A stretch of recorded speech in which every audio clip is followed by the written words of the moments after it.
Hi, this is Dr. Scott Young, and today we're going to talk about some fun stuff. I know you guys are stressing in a lot of ways. There's a lot of crazy things going on out there in the world. Today is June 9th. I've got a kind of a new setup here. We're still kind of testing it out, so we're trying to get it all figured out. But you got to see my new introduction video that Kenny got all set up for me.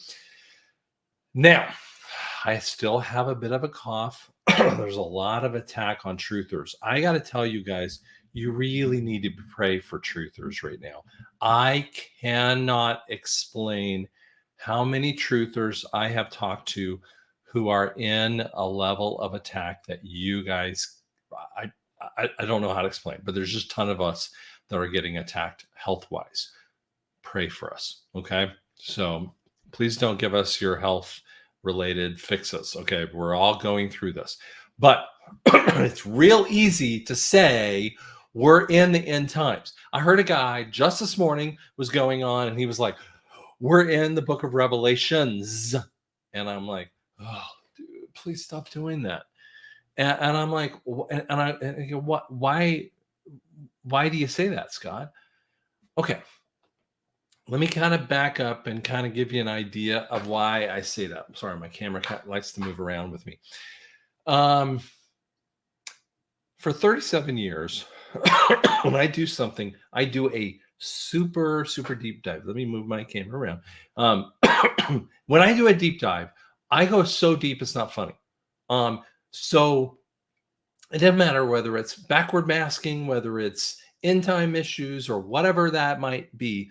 When I go in, I go so deep. Like I remember going to when I was going to college in Greeley. You know, I mean, I had 3 bachelor's degrees. I mean, I got lost one because of really stupid stuff that was happening with the university, and minor and a master's, and then a lot later on I went back to another university and got my doctorate here.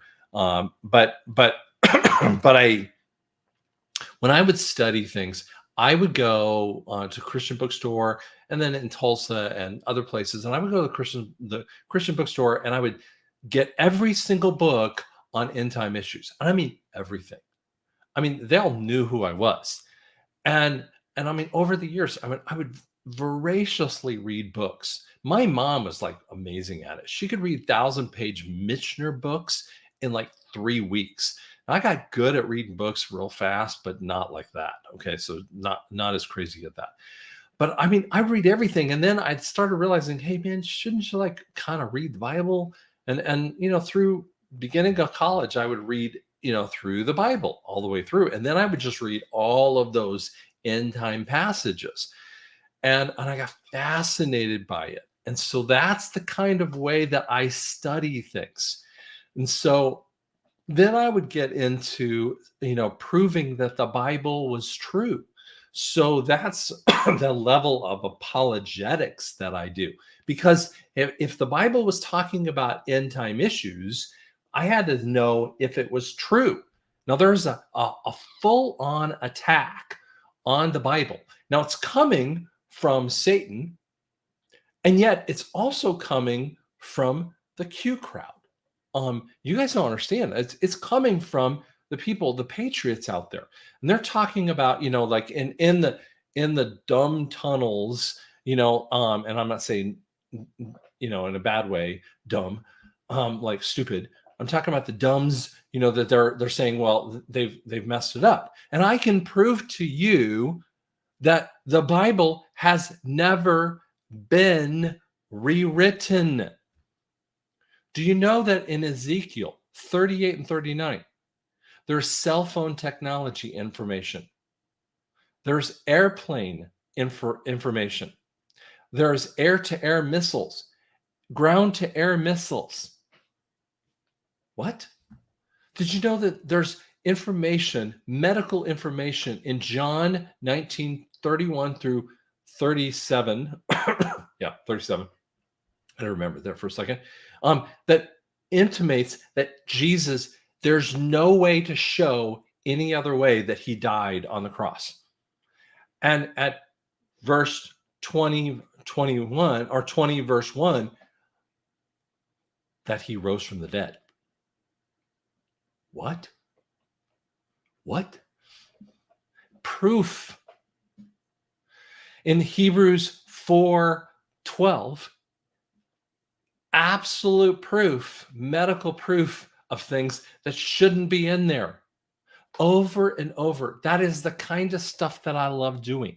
Now, I know I spend a lot of time on that kind of stuff, but we're talking end time issues, and we look at this stuff and we see the clouds of New York City with orange skies, and we see people like shooting up areas around the area, and we're just seeing violence everywhere, and we got to go. We got to be in the tribulation, and you're talking to a person who's written books. One book.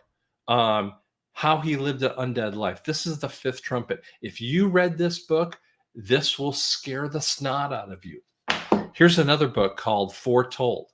You can get it on drscottyoung.com. This is only the first half of the tribulation. It'll freak you out too. Here is another book, Voices Around the 144,000. Rapture, could there be more than one? I mean, these are just four of them. I've got others on the book. You can go on to my website and you can kind of download this is a free kind of thing. Each of these books are $10, other than one of them is 17. But there's these books. You can get them and get more information about this stuff. I've been doing this for a long time. There's 650 scriptures that talk about end time issues. Now, most people who believe Jesus rose from the dead, the first coming, is very, very important, that he fulfilled all of the end time, the beginning first coming scriptures. That's super important, right? Because that's the salvation of our God. Guess what? If it's important that he did that, it's super important that he wrote it down for these end time scriptures, 650 scriptures. Do you think that's kind of important to him? Do you think that he wrote it down and just said, it's no big deal. You don't have to think about that one. You don't have to think about those other scriptures. I just kind of didn't meet him. Like, as a business owner, I have a meeting on Wednesday mornings. Do you think I just sit and go, don't think about what I said. Screw it. I didn't really mean it that much. If I make a proclamation, I go, hey, screw it. You don't really have to do what I say. I write policy procedures, but do it your own way. No, I'm kind of a pissy little boy if you start screwing around with the policy procedure manual. The Bible is a policy procedure manual in essence. It's trying to give you some information about, you know what? You don't want to do it this way, fine, but you're not with me. You're against me. Okay? The reality is there is a process and procedure of how this thing will end.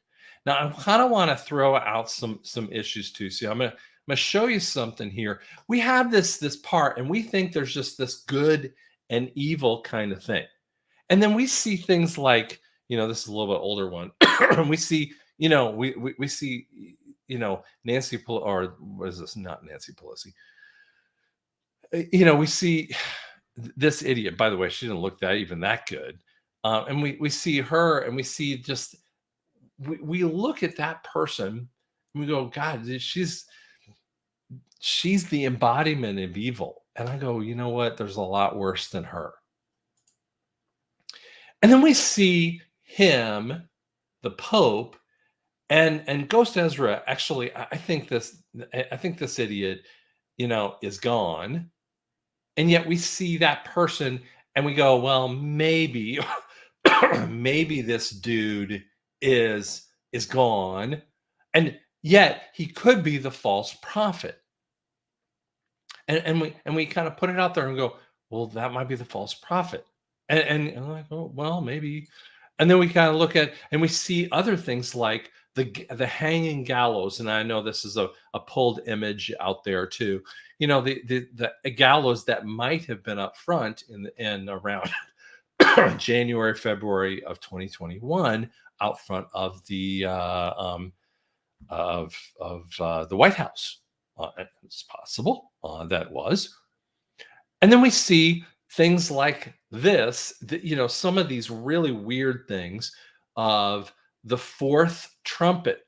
Now, in the fourth, no, or excuse me, the fourth seal, there's different seals that happen through the end time issues. And we see this. Now, fourth seal is a plague that would occur. And we see that kind of stuff on it. I see end time kind of people talking about it and they're going, boy, that looks like the fourth seal. I mean, the COVID stuff. And we go, wow, that's gotta be the fourth seal. Or we see this one. Now, here's something I want to share with you. And you look at this stuff, and this is where we kind of go with NASARA stuff, right? So Trump is in office, right? And the debt ceiling is kind of down. And then by the end, when he's about ready to go out, the debt ceiling gets really bad. COVID hits her out here, right? And then we have the debt ceiling going just massively up. Now, when COVID scam hits, and then we have boom, boom, and it just goes through the roof. Now, by the way, it's just going massively crazy. And yet it feels like the third seal. Now, what is the third seal? Well, that's when we have the potential of hyperinflation. And so we look at that stuff and we go, yeah, but doesn't it feel like hyperinflation? So let me throw out another one to you here. So let me remove that thing off the screen. Let me give you another possibility that people look at here. 619. It's a lot more than 65. Okay. I will. My insulin went from $60-something a month to over $600 a month. So I'm sitting behind Walgreens trying to figure out how I'm going to be diabetic now.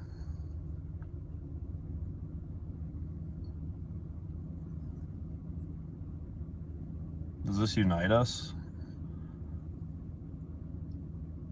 Is this the great America that's being fixed? I'm being impacted, I'll tell you that. And I'm very worried about the families that will not be able to come up with this money because their children are going to die and they're going to die.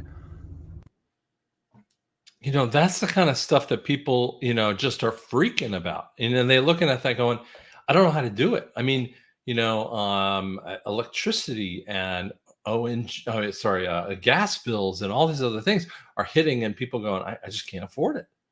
And then we've seen this back in 2020. We're a little bit older.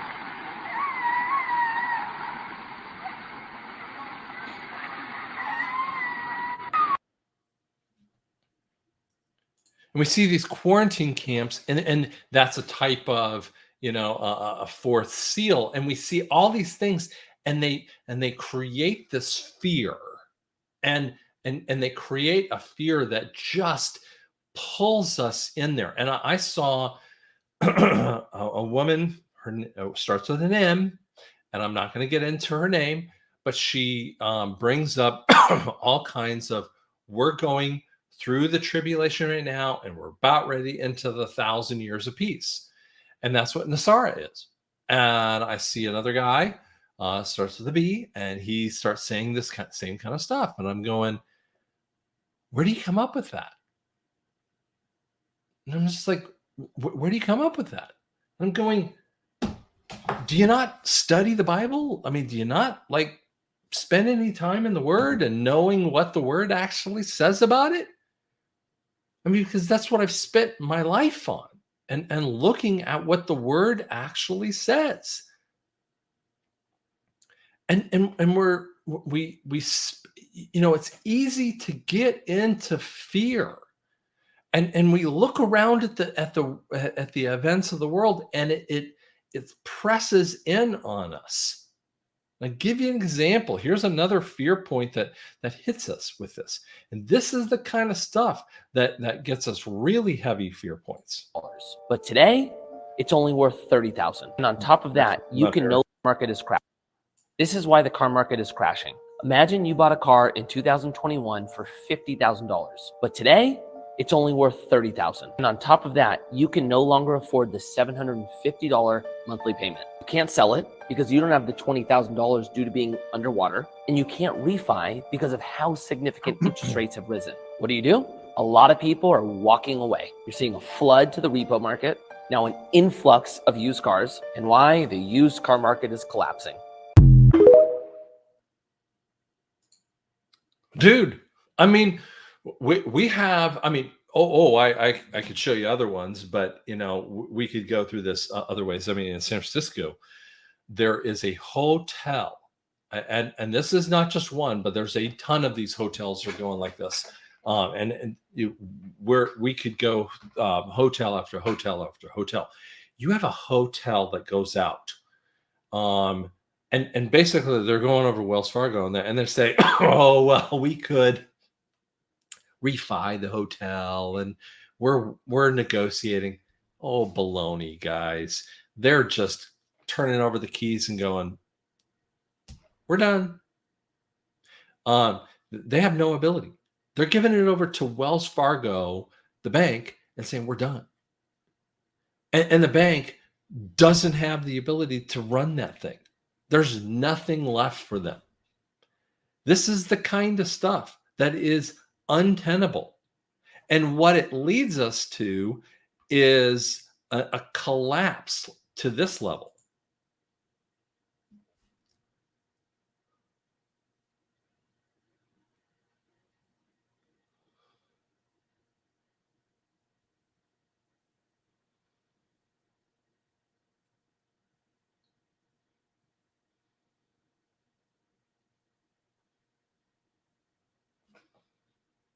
Where the Federal Reserve, I mean, they're taking off the nameplate. I mean, some people go, well, I'm still over there. And I'm like going, why are they removing the nameplate? You know, the banks, I mean, there have been statements of banks saying that you can only take $1,000 out of the bank. They're terrified that you would open up or take more money out of these banks. The FDIC is absolutely worried about these things. And yet the stock market's up and down and, oh, we're in good shape and the money stream is there. And yet no, they're not. They don't have they don't have the ability for this. The only thing that is left is the NASARA issue. The only thing that is left. We're not going into the tribulation, guys. We're going into NASARA. What is this NASARA piece? First off, it's a debt forgiveness point. It is a wash of the systems. It is a gold-backed currency. It's a wash. It's a wash into a gold-backed system, and you're going to find that that the deep state is just going to get washed. Everything that they have, they're in bankruptcy, and you're not. You're not going to lose anything out of the banks. But why is it happening? It's because they have been doing the ugly things. Now, you're not going into 1,000-year reign. The wealth of the wicked is stored up for the righteous. And what are we trying to do with that? It's that we have a short time frame before Jesus starts the tribulation, because these time frames of the tribulation will occur because God said it will occur. And that tribulation is really important because it's going to accomplish a whole bunch of other issues. But we're not there yet. We're not at that point in time. And we're at, you can see this on my little calendar here, so I'm going to move it closer. We're in 2023. We're not there yet. That's really important to God. There's a whole bunch of reasons for it. And I teach a whole class on that kind of stuff. But God's got a reason for everything that he does. Don't diss it. Don't skip over scriptures of the 650 scriptures.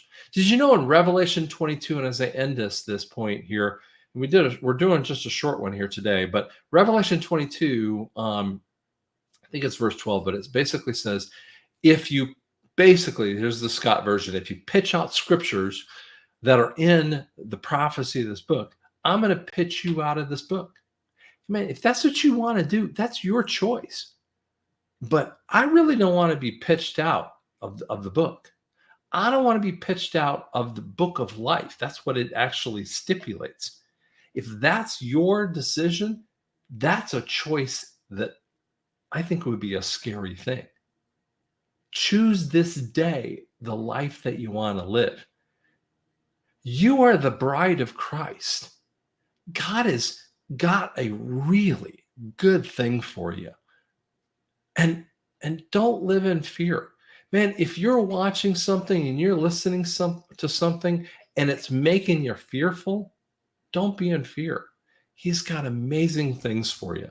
So hope that helps you just to kind of get a unique thing, because God has got some amazing things upcoming for you. So hope you like that. Hope it helps you out here, gives you a good viewpoint.